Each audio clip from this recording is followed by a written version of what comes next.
Lucas, capítulo 20, versículo 9 em diante.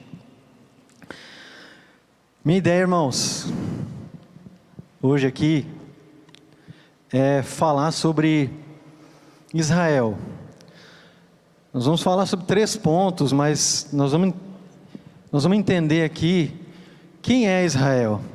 Se você já se fez essa pergunta, você já deve ter olhado para a Bíblia e visto assim, o Velho Testamento inteiro é sobre Israel, conta a história de um povo. E o Novo Testamento todo, com exceção de 2 livros, talvez 3, mas certamente 2, foram escritos por judeus também. Ou seja, pessoas do povo de Israel. E frequentemente nos textos do Novo Testamento e do Antigo, é feita uma distinção: judeu versus gentil. Judeu, gentil. Gosto de falar daquela, pelo menos na minha infância a gente ouvia muito, né? O gringo. Gringo é todo mundo que não é brasileiro é gringo, né? Pois gentil é todo aquele que não é judeu. Esse é o gringo deles, era pelo menos. Então, gentil é todo aquele povo que não era o povo de Deus. Mas eu tinha uma pergunta antigamente na minha mente. Eu ficava pensando, puxa, mas Deus escolheu um povo. Então, como é que Deus salvava outras pessoas no Antigo Testamento? Ou, puxa, e se Deus não é um Deus que faz acepção de pessoas, pois Ele escolheu um povinho e deixou o resto todo ao seu bel prazer. Então, hoje a gente vai ver... Vai ser um ritmo de estudo, então eu vou ler bastante a Bíblia aqui, certo? A gente vai ver quem é Israel. E os 3 pontos que nós vamos discutir hoje aqui é o primeiro. Nós vamos tentar entender o plano de Deus para Israel. Como é que Israel se encaixa no plano de Deus? A vocação de Israel. Segundo, nós vamos tentar entender como Israel cumpriu essa vocação. Se cumpriu, e se cumpriu como? E o terceiro ponto, que é mais uma aplicação, é entender a missão da igreja à luz da missão de Israel. Qual é a nossa missão? Olhando para o povo de Israel. Então vamos ler lá Lucas, capítulo 20, versículo 9 em diante. A seguir, Jesus passou a contar ao povo esta parábola. Certo homem plantou uma vinha, arrendou-a para uns lavradores e ausentou-se do país por prazo considerável. No devido tempo, mandou um servo aos lavradores para que lhe dessem do fruto da vinha. Mas os lavradores, depois de espancá-lo, o despacharam de mãos vazias. Em vista disso, enviou-lhes outro servo, mas também a este espancaram, e depois de insultá-lo, o despacharam de mãos vazias. Mandou ainda um terceiro, também a este, depois de feri-lo, expulsaram. Então o dono da vinha disse: que farei? Enviarei o meu filho amado, talvez o respeitem. Mas quando os lavradores viram o filho, começaram a discutir entre si: esse é o herdeiro, vamos matá-lo para que a herança seja nossa. E lançando-o fora da vinha, o mataram. Que lhes fará, pois, o dono da vinha? Virá, exterminará aqueles lavradores e entregará a vinha a outros. Ao ouvir isso, disseram: que tal não aconteça. Mas Jesus, com um olhar fixo neles, disse: que quer dizer então o que está escrito? A pedra que os construtores rejeitaram, essa veio a ser a pedra angular? Todo que cair sobre esta pedra ficará em pedaços, e aquele sobre quem ela cair ficará reduzido a pó. Naquela mesma hora os escribas e os principais sacerdotes procuravam prender Jesus, porque entenderam que ele havia contado essa parábola contra eles. Amém. Vamos curvar nossa cabeça mais uma vez, irmãos? Obrigado, Senhor Jesus, por essa noite que nós podemos estar aqui na Tua presença, ouvindo a Tua palavra. Pai, eu peço que nós sejamos fiéis a ela, fiéis a tudo aquilo que o Senhor tem planejado para essa noite. Guarda, Senhor Jesus Cristo, a minha boca e guarda também os ouvidos e o coração dos meus irmãos. E também abre, Senhor Jesus Cristo, os nossos corações para que nós possamos receber a Tua palavra. Eu te peço. Amém. Amém. Bom, vamos então, irmãos, ao primeiro ponto que nós vamos discutir essa noite. O papel de Israel no plano de Deus. Uma pergunta, se a gente fosse ler o livro de Gênesis, ou antes, se você fosse escrever um livro da genealogia da sua família, para mostrar como a sua família começou, o que você colocaria lá? Pois bem, eu não sei o que você colocaria, mas eu sei o que o autor de Gênesis colocou lá. O livro de Gênesis é o livro que conta a origem do povo de Israel. Só que, para introduzir a origem do povo de Israel, o autor colocou lá a origem do mundo, como se fosse uma pequena introdução. Gênesis tem 50 capítulos.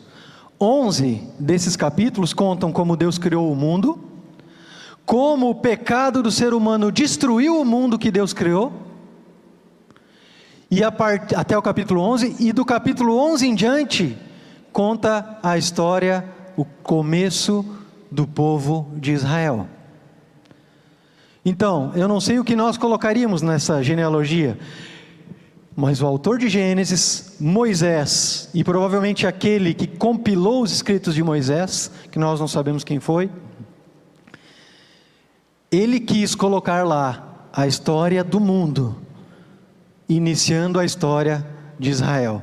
E a gente deveria perguntar por que ele colocou a história do mundo e da degradação do mundo como introdução à história de Israel. E essa pergunta tem uma resposta muito simples. E com isso eu já inicio dizendo qual é o plano de Deus para Israel, qual era a vocação de Israel. Os irmãos vão lembrar, e eu já falei, Deus criou tudo bom. E o pecado do homem, Gênesis 3, destruiu tudo. E aí veio o aumento de pecado, e Deus deu um restart na história, dilúvio. O mal era tanto que Deus começou tudo de novo. Mas o mal progrediu novamente. Veio a Torre de Babel e Deus dividiu as línguas e vários povos e nações se criaram. Esse é Gênesis até o capítulo 11. E de repente começa a história de Israel. Então a resposta à pergunta é por que a origem do mundo e por que a degradação do mundo é a introdução da genealogia de Israel, é que Israel é a resposta para o mal que degradou a criação de Deus. Israel é a resposta para o mal que destruiu, a partir do pecado, a criação de Deus, que aprisionou, que escravizou. Todo o mal que nós vemos hoje, o mal que você vê dentro de você, que eu vejo dentro de mim, que nós vemos lá fora, pandemias, terremotos, pecado, sofrimento, injustiça, tudo deriva dali. E Israel, a partir de Gênesis 12, é a resposta para o mal. Puxa vida, isso é grande. É algo tremendo, e nós vamos tentar entender isso. Gênesis no capítulo 12, no versículo 1, 2 e 3, está ali a promessa de Deus para Abraão, que é o pai de Israel, o patriarca de Israel. O que acontece nessa promessa? Por que eu gosto e sempre cito ela no Andando Junto? Quem fizer um Andando Junto 2 vai ouvir muito ela. É porque ela é citada lá no Novo Testamento, em Gálatas 3, como sendo o próprio Evangelho. Paulo diz que essa promessa, esse trechinho da promessa que eu vou dizer agora aqui, Gênesis 12:3, é o Evangelho foi anunciado a Abraão. Que Evangelho é esse? Qual é o conteúdo dessa promessa? A promessa é essa: que através de ti abençoarei todas as famílias da terra. Falei para vocês que veio a Torre de Babel e Deus dividiu as línguas. Vários povos foram criados e logo vem a história de Abraão. E qual é a história de Abraão? Deus através dele vai abençoar todas as famílias, todas aquelas famílias que foram divididas em Babel, ou seja, o mundo inteiro. Mas para fazer isso, Deus escolhe uma família, um povo chamado Israel. Essa é a reação de Deus. Os irmãos conhecem a história? Abraão, Isaac, Jacó, vocês já ouviram centenas de vezes. Mas eu quero ler um textinho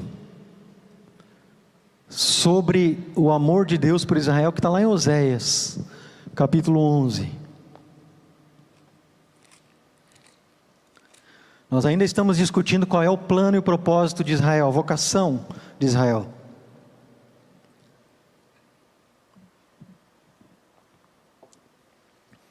Oséias 11:1 diz assim: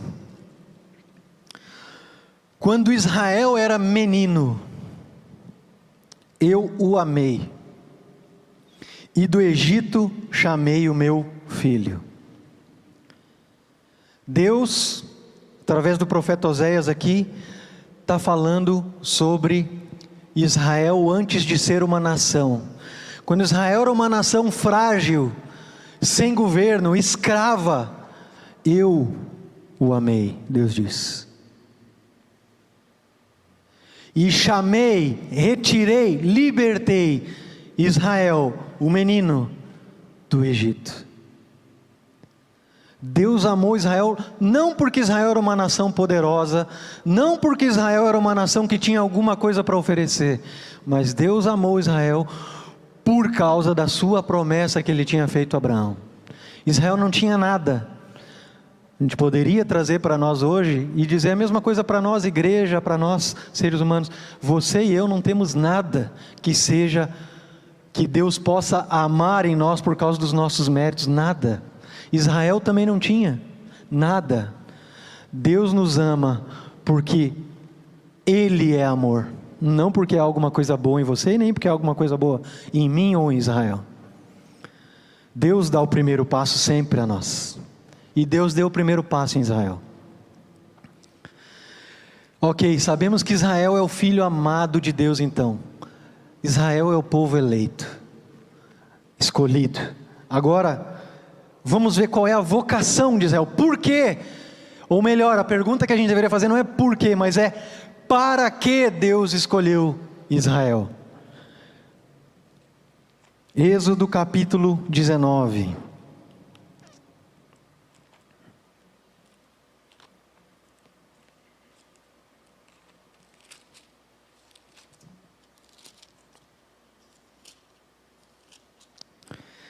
Versículo 6, aqui está a missão de Israel. Mas eu quero que vocês mantenham na mente de vocês aquele versículo que nós lemos anteriormente, que quando Israel era menino eu amei e chamei o meu povo do Egito. Êxodo 19, 6, diz assim: e vocês, Israel, serão para mim um reino de sacerdotes e uma nação santa. São estas as palavras que você falará aos filhos de Israel. Qual o contexto desse versículo? Israel fugiu do Egito, saiu do Egito e o faraó com seus exércitos correu atrás dele, foi morto, o exército de faraó nas águas do Mar Vermelho. E Israel chega num monte chamado Sinai, e lá Deus faz uma aliança com aquele povo que havia fugido ou saído do Egito, que Deus havia liberto do Egito. E o propósito dessa aliança é esse aqui: Israel, ao cumprir A aliança de Deus, o que é uma aliança, irmãos? Antes, aliança é um casamento, é um contrato. É um contrato que envolve, no caso aqui e no caso do casamento, óbvio, sentimentos, amor. A aliança é um contrato onde as partes têm deveres e benefícios. Então Deus fez uma aliança, um casamento, um contrato, um pacto com Israel. O propósito dessa aliança era que eles fossem um reino sacerdotal, uma nação santa. O que isso significa? Isso significa que eles deveriam governar as nações, ser um reino onde Deus, é claro, seria o cabeça, e Israel seria o mediador desse reino, desse governo, entre Deus e os demais reinos da terra. Porque o objetivo de Deus era abençoar todas as famílias da terra. Então o objetivo de Deus para Israel, a vocação para a qual Deus estava chamando Israel, era essa: vocês vão ser para mim um reino, vocês vão governar o mundo da minha forma, de uma forma justa, honesta, amável, da forma que eu previ lá no início, que Adão deveria ter feito e não conseguiu, porque ele quis se tornar quis se tornar um Deus. Agora vocês, Israel, são a solução para o problema do mundo, porque vocês serão um reino e vocês serão sacerdotes. Vocês vão intermediar a relação entre Deus e o mundo. Quando o mundo olhar para Israel, o mundo tem que ver Deus, tem que ser atraído para Deus. Quando o mundo olhar para Israel, quando as nações olharem para Israel, as nações têm que ser atraídas para Deus. Por isso que Deus colocou um templo lá no meio, primeiro um tabernáculo, depois um templo, porque as pessoas deveriam vir até esse templo e adorar a Deus, todos os povos, não só Israel. E o que isso tem a ver com o texto que nós lemos no início, Lucas? Se você quiser ver exatamente quais são os termos da aliança entre Deus e Israel, leia Deuteronômio do capítulo 28 até o capítulo 32. Os termos da aliança estão claros ali. Ou então leia todo o Pentateuco, os 5 primeiros livros da Bíblia, e você vai ver ela em todos os lugares. Mas o resumo dela está lá. Deuteronômio 28 até 32. Nessa aliança, irmãos, Deus prometeu bênçãos e maldições. O que é bênção e o que é maldição? Bênção é tudo aquilo que Deus abençoaria Israel se eles cumprissem a lei, os termos da aliança.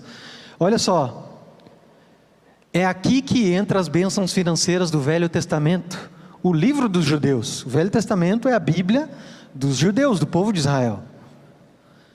É aqui que entra aquele texto, por exemplo, de Isaías, que diz: e comereis o melhor dessa terra. Por que Deus fez promessas a Israel, que se eles cumprissem a lei, eles receberiam benefícios financeiros, bens materiais? Por quê?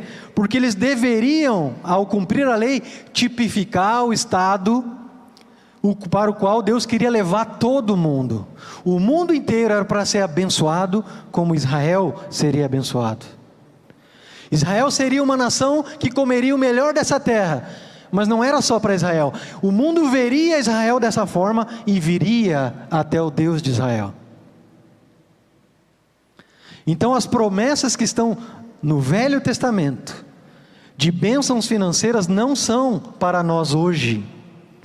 É uma aliança que Deus fez com o povo de Israel, que tinha promessas específicas naquela aliança.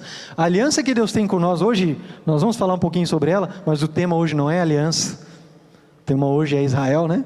Mas a aliança que Deus tem com nós hoje é outra aliança. E é aqui que entra o texto de Lucas que nós lemos. Lembram da parábola que Jesus contou? Jesus contou uma parábola e disse: olha, eu arrendei a minha vinha, a minha obra. A criação, a gente pode interpretar o meu povo. Eu arrendei para lavradores. Quem são os lavradores? Lavradores são principalmente os sacerdotes judeus, a aristocracia judaica, mas é o povo judeu como um todo, porque são representantes do povo judeu. E Deus mandou, ao longo das épocas, Deus fez uma aliança com eles. Qual era a aliança? A aliança com eles é que eles teriam que partilhar do fruto da vinha com Deus, que era o dono da vinha. Só que toda vez que Deus mandava alguém, um profeta, o que eles faziam? Eles chutavam os profetas, enxotavam os profetas de Deus. Até que um dia, Deus disse, ou o dono da vinha disse, eu vou mandar o meu filho. Porque de repente, vendo o meu filho, eles vão me ouvir, vão se arrepender e vão me dar a parte que é minha. E quando Jesus veio, o que os judeus fizeram com Jesus? Não foi só os judeus, né? O mundo inteiro estava lá. Mas o povo que tinha a missão de ser luz para o mundo, de ser aquele que o mundo deveria olhar e enxergar a Deus, esse povo não cumpriu a sua vocação. Eles falharam miseravelmente. E Deus diz na parábola agora, então o que Deus, ou o dono da vinha, tem que fazer com esses lavradores? A parábola pré-anunciou o que aconteceu no ano 70 com Israel.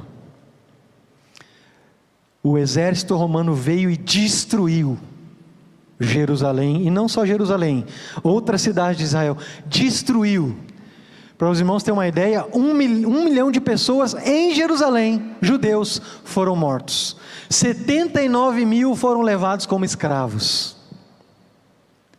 O templo foi queimado, os muros foram queimados. O que vocês podem ver hoje lá em Jerusalém, o Muro das Lamentações, é uma parte do muro do templo. O resto, todo ele foi destruído.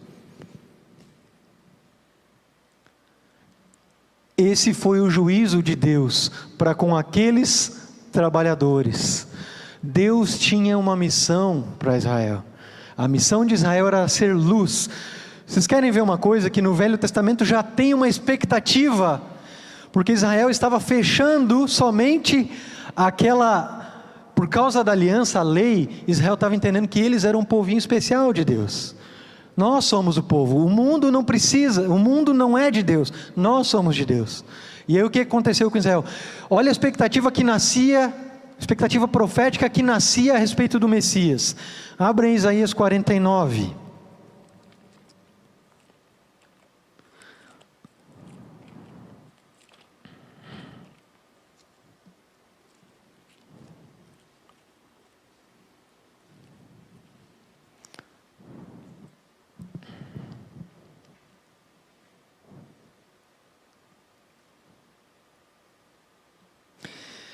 Isaías 49, a partir do versículo 1 diz assim: escutem, terras do mar, e vocês, povos de longe, prestem atenção. O Senhor me chamou. Quem está falando aqui é o servo. Quem é o servo? O servo é a figura de Cristo, só que foi profetizada. Os judeus interpretavam isso aqui como se fosse um representante de Israel, uma parte de Israel que falava aqui, que sofreria. Isaías 53, vocês lembram, né? Mas nós entendemos que a profecia se refere a quem? A Jesus.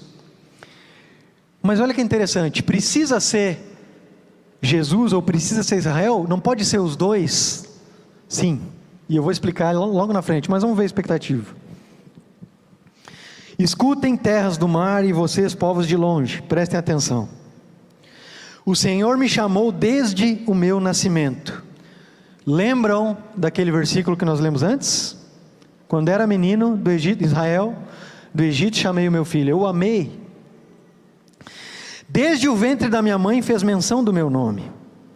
Ele fez a minha boca como uma espada aguda, na sombra da sua mão me escondeu. Ele fez de mim uma flecha polida, e me guardou na sua aljava. E me disse: você é meu servo, você é Israel, por meio de quem hei de ser glorificado. Mas eu disse: Tenho trabalhado em vão, gastei as minhas forças por nada. Todavia, o meu direito está diante do Senhor, a minha recompensa está diante do meu Deus. Mas agora diz o Senhor, que me formou desde o ventre para ser o seu servo, para trazer Jacó de volta e reunir Israel a ele, porque sou glorificado diante do Senhor, e o meu Deus é a minha força. Sim, ele diz, para você, ou seja, o servo, aquele que vai reunir Israel, é muito pouco ser o meu servo para restaurar as tribos de Jacó e trazer de volta o remanescente de Israel. É muito pouco só Israel. Farei também com que você seja uma luz para os gentios, para que você seja a minha salvação até os confins da terra. Israel deveria ter sido desde o início uma luz para os gentios, porque a promessa era: através de ti eu abençoarei todos os povos da terra. E aquela pergunta que estava na minha mente há muitos anos atrás, de que, puxa vida, por que Deus escolheu um povinho? Deus amava só aquele povinho. Deus fez acepção de pessoas no passado. Essa pergunta é respondida como? Não, porque Deus escolheu aquele povo, foi para abençoar todas as famílias da terra. Aquela escolha, aquela eleição de um povo, era o meio de Deus de resolver o problema criado lá em Adão. Deus não faz acepção de pessoas. Ao contrário, Deus escolheu Israel para um serviço, e esse serviço não foi feito. E agora, a expectativa que nós vemos aqui, é de que Deus vai levantar um servo, um remanescente fiel, que vai ser luz para as nações. E aqui nós encerramos o primeiro ponto. Qual é o plano de Deus para Israel? Por que Deus escolheu Israel? Qual é a vocação de Israel? A vocação de Israel é ser um reino sacerdotal. Um reino porque através de Deus eles governariam o mundo de forma justa, digna e honesta. Da forma de Deus, que Deus faria. E como é que é a forma que Deus faz, irmãos? O governo. Quem é o maior do reino dos céus? Quem governa o reino dos céus? Não é como uma criança que é humilde? A forma de Jesus demonstrar o seu governo não é servindo às mesas, pois essa era a forma que Israel deveria ter feito e não fez. Agora, vamos para o segundo ponto.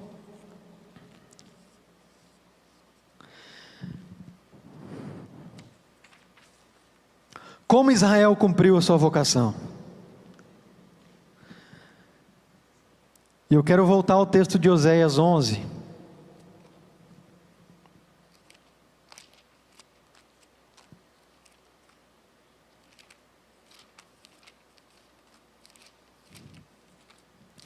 Oséias 11. Vamos ler mais uma vez, agora vamos ler um pouquinho mais. Quando eu era menino, eu o chamei do Egito. Eu o amei, e do Egito chamei o meu filho. Quanto mais eu os chamava, tanto mais se afastavam de mim. Sacrificavam a Baalins, a deuses estranhos, e queimavam incenso a imagens de escultura, ofereciam ofertas. Mas fui eu que ensinei Efraim a andar. Tomei-os nos meus braços, mas eles não entenderam que era eu que os curava. Atraí-os com cordas humanas, com laços de amor. Fui para eles como quem alivia o jugo de sobre o pescoço. E me inclinei para dar-lhes de comer.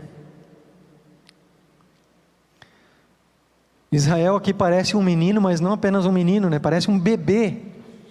Alguém que não tem capacidade para erguer a mão e se alimentar. Deus fez tudo para que Israel cumprisse o seu chamado, para que fosse o filho de Deus. Deus fez tudo o que estava ao seu alcance, para que Israel cumprisse o propósito. Mas a pergunta que fica aqui: diante da recusa de Israel de cumprir o seu propósito é: puxa vida, se Deus escolheu Israel para resolver o problema do mundo, o problema do pecado, mas Israel falhou, foi infiel, por acaso as promessas de Deus ou a fidelidade de Deus foi anulada, a sua promessa? Se Israel for infiel, isso significa que Deus será infiel com a sua promessa a Abraão? De que ele iria abençoar todos os povos da terra? Se Israel falhou miseravelmente em cumprir o plano de Deus, isso significa que o plano foi abandonado?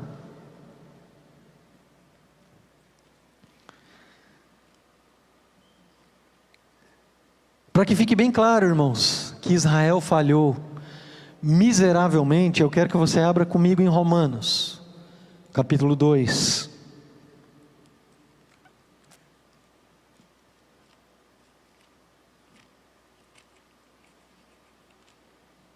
Falei que eu ia ler bastante, né? Eu sei que às vezes isso é cansativo. Mas, por que a gente tem que fazer esse tipo de coisa aqui, ler esses textos? Porque o Novo Testamento e o Velho, eles são preenchidos, o que está por trás deles é essa concepção sobre Israel. E a gente tem que entender isso para quando ler um texto, saber sobre o que esses textos estão falando. E isso são, digamos, chaves para interpretar a Bíblia. Conhecer essas coisas. Então Romanos 2, a partir do versículo 17, Paulo está falando aqui, primeiro, ele veio falando no capítulo anterior e nesse, de que o mundo é totalmente depravado, de que o mundo está totalmente corrompido pelo pecado, e agora ele olha para Israel, para os judeus, e ele pergunta: mas e os judeus, que eram o povo de Deus, que receberam a lei, e a lei foi dada para que eles pudessem cumprir a vocação? Como é que Israel ia ser luz? Cumprindo a lei. Como é que Israel ia ensinar as nações a adorar a Deus? Cumprindo a lei. Como é que Israel ia ser guia de cegos? Cumprindo a lei. Cumprindo a aliança. Mas olha o que Paulo constata agora sobre Israel. Romanos 2,17. Se você diz que é judeu, confia na lei e se gloria em Deus, se você conhece a vontade de Deus e aprova as coisas excelentes, sendo instruído na lei, se você está convencido de que é guia de cegos, luz dos que se encontram em trevas, instrutor de insensatos, mestre de crianças, tendo na lei a forma de sabedoria e da verdade, você, pois, que ensina a outros, não ensina a você mesmo? Você que prega que não se deve roubar, rouba. Você que diz que não se deve cometer adultério, adultera. Ele está citando trechos da lei para mostrar que Israel foi infiel à lei. Você que diz que não, versículo 22 ainda. Você que detesta ídolos, rouba os templos. Você que se gloria na lei, desonra a Deus pela transgressão da lei. Qual era a missão de Israel? Não era que fosse luz para o mundo e o mundo olhasse para ele e enxergasse Deus? Pois olha o que Paulo diz agora: pois está escrito, o nome de Deus é blasfemado entre os gentios por causa de vocês. Eles deveriam ser luz, mas o que estavam sendo? Blasfêmia. Eles deveriam atrair o mundo a Deus, mas o que eles estavam fazendo? Afastando o mundo de Deus. Pois Jesus, quando chega lá, Marcos 11 e 12, lembram quando ele entrou no templo, botou tudo abaixo? O que Jesus disse lá? O meu templo tinha que ser uma casa de oração para todos os povos, mas vocês transformaram isso aqui num covil de ladrões. Vocês, aristocracia judaica, líderes, sacerdotes, vocês estão roubando as pessoas. Vocês transformaram isso aqui num culto fechado, que os ricos participam. Enquanto o mundo não pode nem entrar no templo, o mundo tinha né, o pátio dos judeus, e fora dele tinha o pátio dos gentios. As pessoas não podiam nem vir prestar culto a Deus no templo, os gentios. E Deus disse que aquela casa deveria ter sido uma casa de oração para todos os povos. Israel falhou miseravelmente. E Paulo pergunta no capítulo 13, no versículo 13 de Romanos: então, se alguns foram infiéis, se alguns não creram, será que a incredulidade deles anulará a fidelidade de Deus, as suas promessas? Como é que Deus vai cumprir a promessa agora? Versículo 21 de Romanos 3. Mas agora, sem lei, ou seja, não mais naquele pacto, não mais através daquela forma que Deus tinha determinado que o povo de Israel deveria ser luz, não mais daquela forma. Sem lei, a justiça de Deus se manifestou, sendo testemunhada pela lei. Lembram daquela profecia que a gente leu, que não seria mais só para os judeus, que seria a luz para as nações? É sobre isso que está falando. Já estava testemunhado na lei que seria para todo mundo, mas sem a lei. Está escrito, está testemunhado lá, mas sem lei. Versículo 22. É a justiça de Deus, ou seja, a fidelidade de Deus à sua aliança, mediante a fé em Jesus Cristo, para todos e sobre todos os que creem. Irmãos, Israel foi infiel, mas teve um judeu, representante de Israel, que assumiu a figura de servo. O que é o servo? Servo é aquele que assumiu a vocação de Israel sobre ele mesmo e cumpriu a vocação de Israel. Lembram que eu falei, irmãos, que a lei tinha os benefícios, mas tinha também as bênçãos, mas tinha-se também as maldições? Lembram? Qual era a maldição da lei? Quem fez o Andando Junto 2 aí responde. Ninguém fez, eu estou vendo milhares de pessoas que fizeram aqui. Morte e exílio, principalmente. Sofrimento. Irmãos, lá em Isaías 53, é a continuação daquele texto que a gente leu. Lembram? Pelas suas pisaduras, pelas suas feridas, nós fomos sarados. Sobre quem está falando? Sobre o servo. O servo é aquele que assume a figura de Israel e cumpre a vocação de Israel. Qual era a missão de Israel? Não era ser luz? João 9 não diz que ele é a luz que ilumina todo o homem que vem ao mundo? Não é isso? Mateus capítulo 2, versículo 14 e 15 não diz: do Egito chamei o meu filho, falando sobre Jesus? Pois do Egito chamei o meu filho, ou amei, chamei o meu filho. Não era um texto sobre Israel? Mas agora, o evangelista Mateus está chamando Jesus de Israel. Jesus, quando vai ao deserto e passa 40 dias, o que ele está fazendo? Ele não está reproduzindo os 40 anos de Israel no deserto? E as tentações que o povo judeu foi tentado, onde foi tentado, e ele foi reprovado no deserto. Jesus não foi reprovado, ele foi aprovado nas tentações do deserto. Ele venceu as tentações. Por isso que nas 3 tentações ele cita 3 textos de Deuteronômio. Porque naquelas tentações que o povo de Israel pecou, Jesus foi fiel. Eu disse ainda uma outra vez aqui, também falei em Nereu, ora, Jesus está no Monte das Oliveiras fazendo um discurso, vocês lembram do Sermão da Montanha? Que ali ele representa Moisés. Ora ele está curando enfermos e lá as pessoas veem Elias. Jesus está aos poucos reproduzindo a história de Israel, porque ele, através dele, Jesus, Deus, cumpre a promessa de abençoar todas as famílias da terra. Você e eu estamos aqui porque Jesus é o Israel fiel.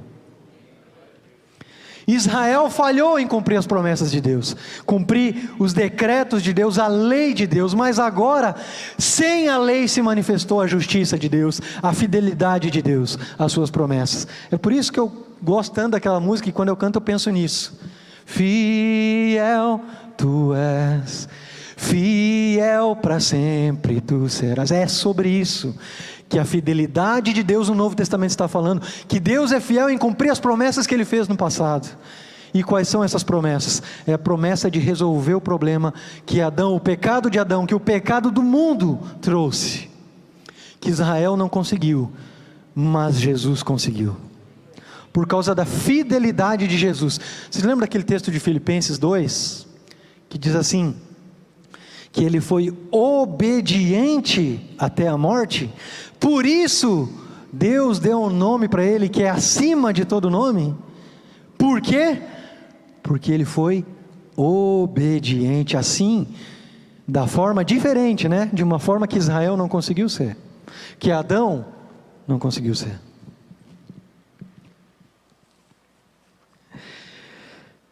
E eu queria, irmãos, lembrar vocês, lembra que Jesus é um sacerdote? E todos os irmãos lembram e sabem que Jesus é um sacerdote?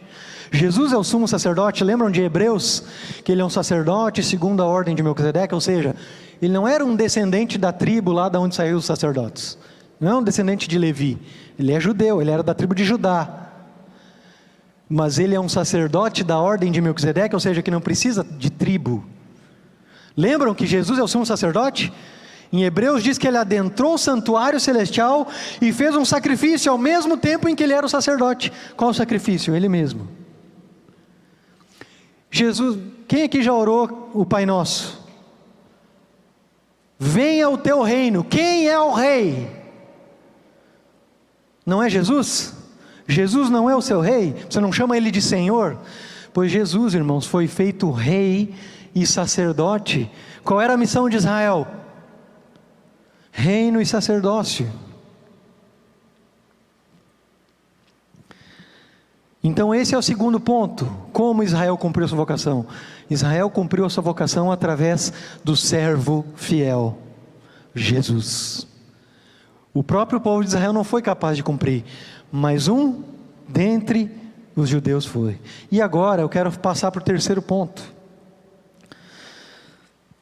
Eu acredito que nós falando sobre esses dois, a gente nem precisa discutir muito o terceiro ponto, porque fica muito claro qual é a missão da igreja.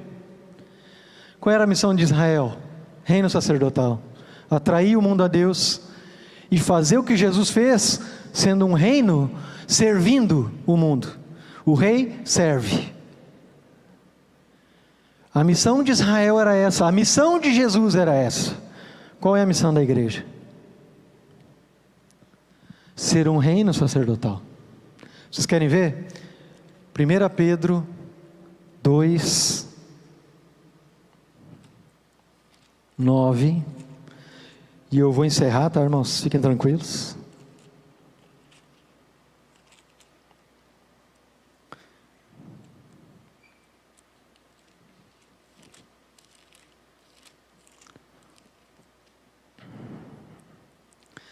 Pedro 2,9 diz assim: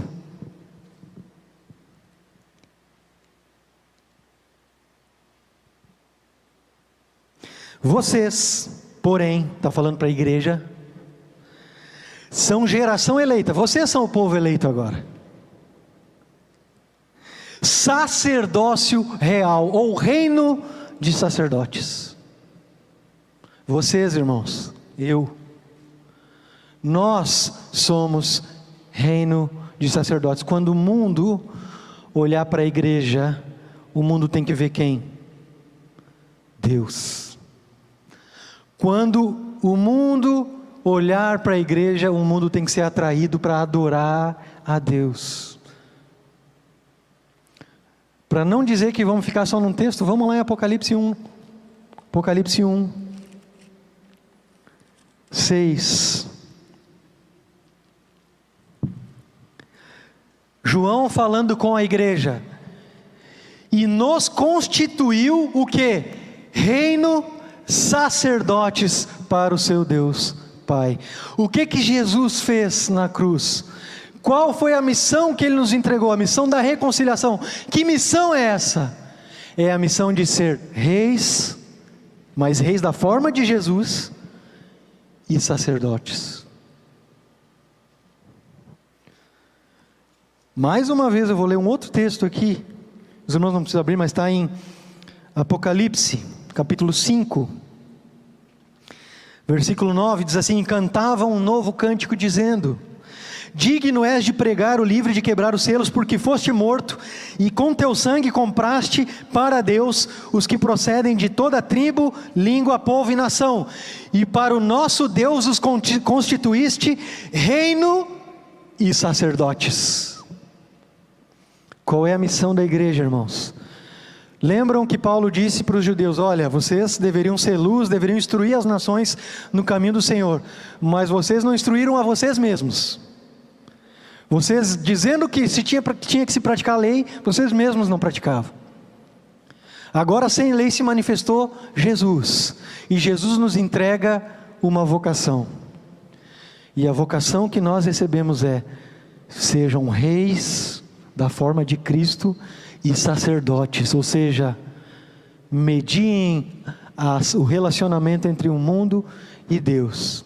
Eu gostaria de convidar vocês a colocarem em pé, e gostaria de deixar uma pergunta para que nós possamos refletir.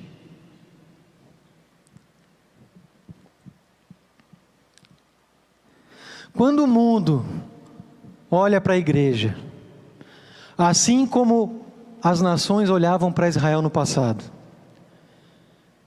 o que ele está enxergando hoje?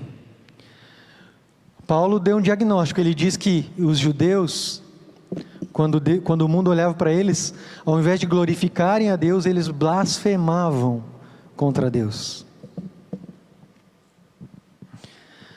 Como nós, igreja, temos cumprido a nossa vocação de sermos como Jesus, de ser um reino sacerdotal ao mundo. Se os irmãos perceberam, lá naquela parábola de Lucas, ele diz: o que o dono da vinha fará quando vier? Ele vem destruir aqueles lavradores, mas diz mais uma coisa: ele entregará a vinha a outros. Pois a vinha de Deus está nas nossas mãos, nas suas mãos, nas minhas mãos. E quando Deus vier prestar contas, como nós, igreja, temos nos comportado diante da nossa vocação de ser reis da forma de Jesus e sacerdotes, atraindo o mundo para adorar a Deus?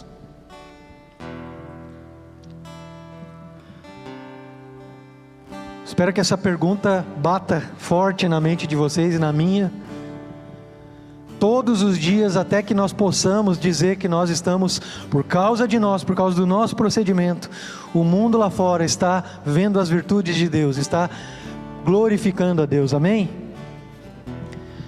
Senhor Jesus,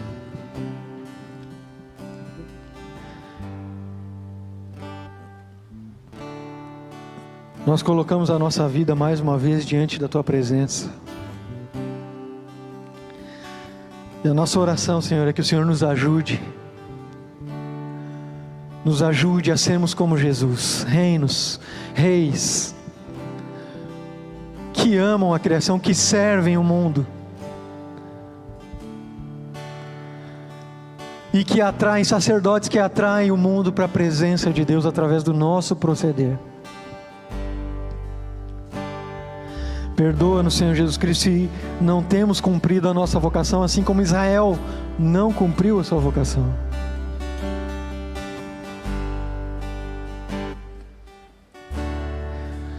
Senhor Jesus, eu peço misericórdia e peço que o Senhor nos ajude todos os dias.